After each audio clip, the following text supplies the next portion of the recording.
Hello बच्चों, आज मैं आप लोग के लिए संस्कृत भारती भाग 4 का लेसन 9 लेकर उपस्थित हूँ, जिसका शीर्षक है वीरांगना लक्ष्मीबाई। बच्चों, आप लोग झांसी की रानी लक्ष्मीबाई के बारे में आप लोग जानते हैं कि वह कितनी वीरांगना थी। वीरांगना यानी वीर नारी। जब अंग्रेजों ने उनके राज्य पर हमला किया तो उन्होंने उनका एक छोटा सा बेटा था, दत्तक पुत्र, उसको अपने पीछे बांध करके, और जैसा कि देखिए यहाँ दिखाया जा रहा है आपके फोटो में, कैसे उस बच्चे को पीठ पर बांध करके उन्होंने युद्ध लड़ी थी और युद्ध में लड़ते लड़ते वीर गति को प्राप्त हुई थी। लेकिन अपने जीते जी देश को पराधीन नहीं होने दी थी, दूसरे का अधीन नहीं होने दी थी। तो उसी लक्ष्मीबाई की कहानी आपको इस लेसन में कहा गया है। आइए पढ़ते हैं। दो अश्वो दो च अश्वारोहिणो, था 2 घोड़े और 2 घुड़सवार। एक बालक एका च बालिका, एक लड़का और एक लड़की। बालिकाया अश्व तीव्रतरम धावती, बालिका का घोड़ा तेजी से दौड़ रहा था। बालिकाया अश्व तीव्रतरम धावती, बालिका का घोड़ा तेजी से दौड़ रहा है। अस्मात् बालक धावत अश्व पतन अस्ति, अचानक बालक दौड़ते हुए घोड़े से गिरने लगता है।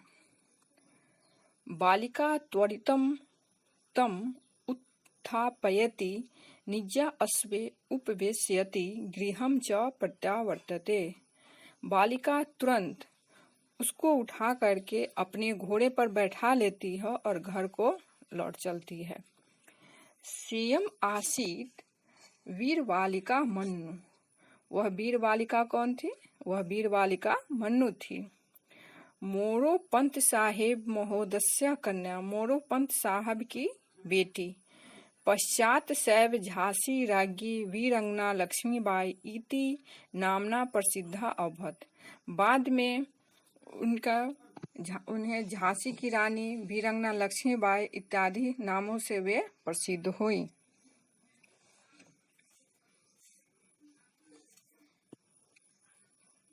स च बालक आसीत पेशवा बाजीरावस्य पुत्र नाना साहब, और वह बालक था बाजी पेशवा राव का पुत्र नाना साहब। मनु नाना साहबस्य भगिनीव आत्मीयता आसीत, मनु नाना साहब के लिए अपनी बहन के समान थी। 1835 ईस्वी वर्षे वाराणस्या जाता मनु शैशवे मातृविहीन अभवत, 1865 ईस्वी में के बनारसी में जन्म ली मनु बाल्यावस्था में ही मातृविहीन हो गई, अर्थात उसकी माँ मर गई। मोरो पंत ताम अदाय पेशवा बाजीराव निक्सा बिछुरम आगत,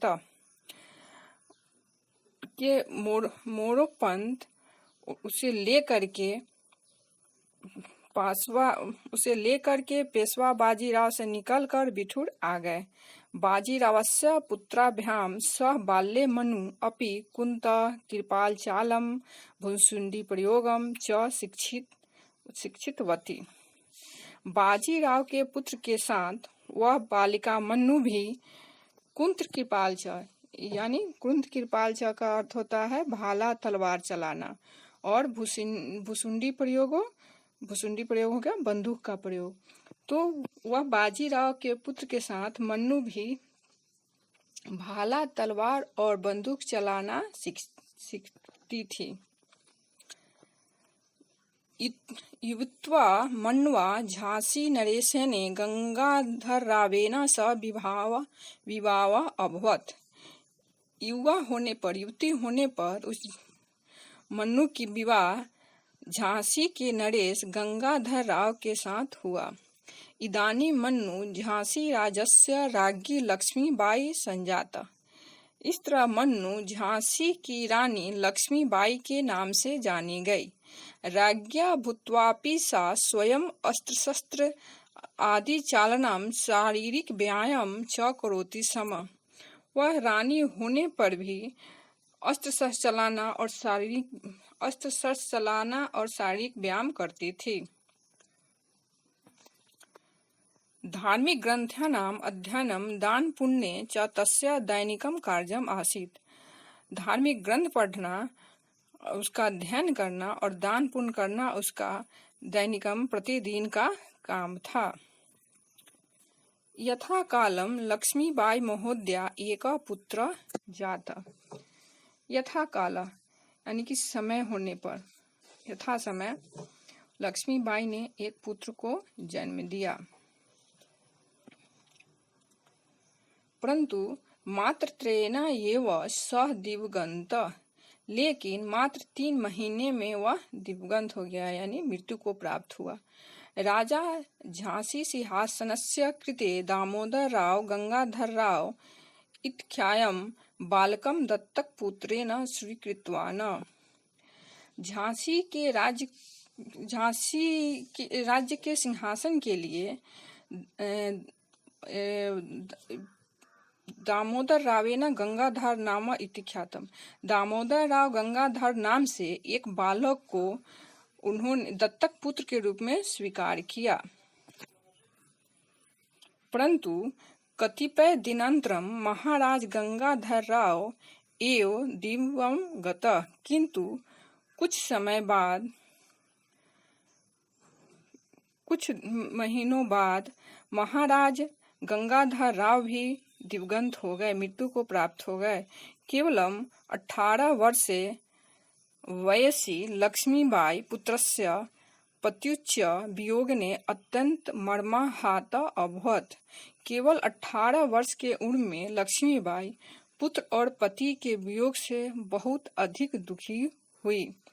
तदानीं दुष्टा आंग्ल शासका तस्या दत्तक पुत्रम उत्तराधिकार रूपेण मान्यता न प्रदत्तवान्।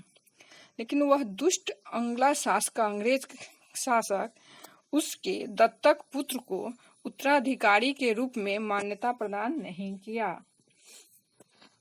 उत्तराधिकारिणे अभावस्य छलेन ते झांसी राज्यस्य स्वशासनाधीनम् अकुर्वन्। उस उत्तराधिकारी के अभाव में उसने छल से झांसी राज्य को अपने अधीन कर लिया। बच्चों, यहाँ एक एक शब्द का मैं अर्थ नहीं बोल रही हूँ, लेकिन शब्द के साथ ही मैं अर्थ बोल रही हूँ, उसको ध्यान देते चलिएगा। जैसे जैसे शब्द लिखा हुआ उसी के अनुसार अर्थ समझा रही हूँ।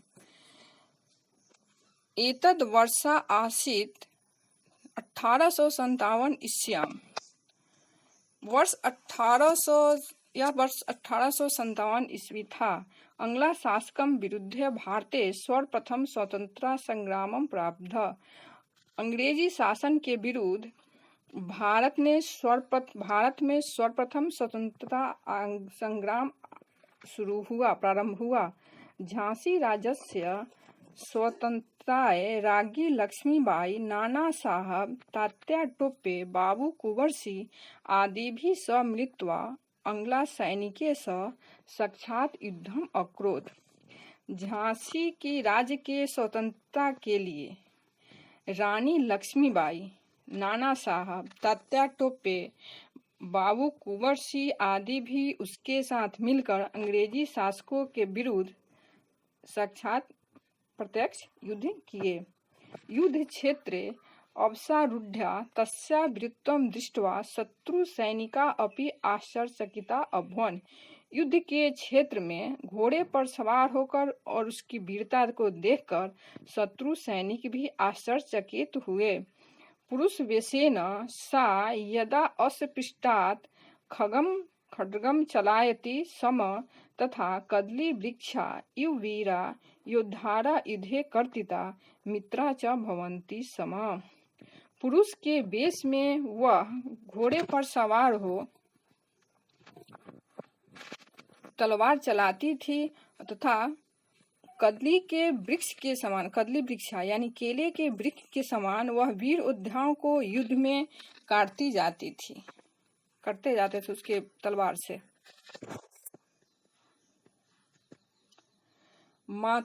देखिए, मातृभूमि रक्षाय जीवनस्य अंतिम क्षणम या तो विधवा लक्ष्मीबाई वीर गति लब्धवती। मातृभूमि की रक्षा के लिए अपने जीवन के अंतिम समय तक लक्ष्मीबाई युद्ध करते हुए वीर गति को प्राप्त हुई। सेयं वीरांगना जन्मभूमि गौरायेव इतिहास्य पृष्ठेषु सर्वदा अमरा अभवत्। ऐसी वीरांगना अपनी मातृभूमि के लिए और इतिहास के पृष्ठभूमि में सर्वथा गौरवमयी और अमर होती है। सीएम वीरांगना जन्मभूमि गौरा, ऐसी वीरांगना अपने जन्मभूमि के लिए गौरव के समान है एवं इतिहास से पृष्ठे सर्वथा अमरा भवत, और इतिहास के पन्नों में वह हमेशा अमर हो गई। सामान्यतः पुरुषा एव रण क्षेत्रे वीरत्वं प्रदर्शयन्ति। सामान्यतः साधारण तौर पे पुरुष ही रण क्षेत्र में वीर गति को प्राप्त होते दिखते हैं, किंतु लक्ष्मीबाई एतत् साधित्वा यतः मातृभूमि सेवाय सम्मान्य च स्त्रु अपि कथम अपि पृष्ठे न भवन्ति। किंतु लक्ष्मीबाई के समान ऐसी मातृभूमि की रक्षा के लिए ऐसी युद्ध करना ऐसा सिद्ध कर दिया, साधिवती यानी सिद्ध कर दिया कि मातृभूमि की सेवा के लिए महिलाएं भी पीछे नहीं रहती, पृष्ठे न भवन्ति, पीछे नहीं होती। इतिहासे कदाचिदेव एतादृश्या वीर अंगना आविर्भाव भवति। इतिहास कभी भी ऐसी वीरांगना को, वीर स्त्री को आविर्भाव होती, कभी कभी जन्म देता है, होता है। ऐसी इतिहासे कदाचिव एतादृशा वीर अंगना आविर्भाव भवति। इतिहास में ऐसी वीर अंगना का कभी कभी जन्म होता है। बच्चों, उसके बाद शब्दार्थ है, आपको अर्थ सहित के साथ है, आप इसको देख लेंगे और इसके लेसन को आप अच्छे से पढ़ के समझ के और उसमें से उसका शब्दार्थ सब लिख करके याद कर लेंगे, राइटिंग लिख लेंगे। फिर मैं अगले वीडियो में मिलती हूँ। धन्यवाद।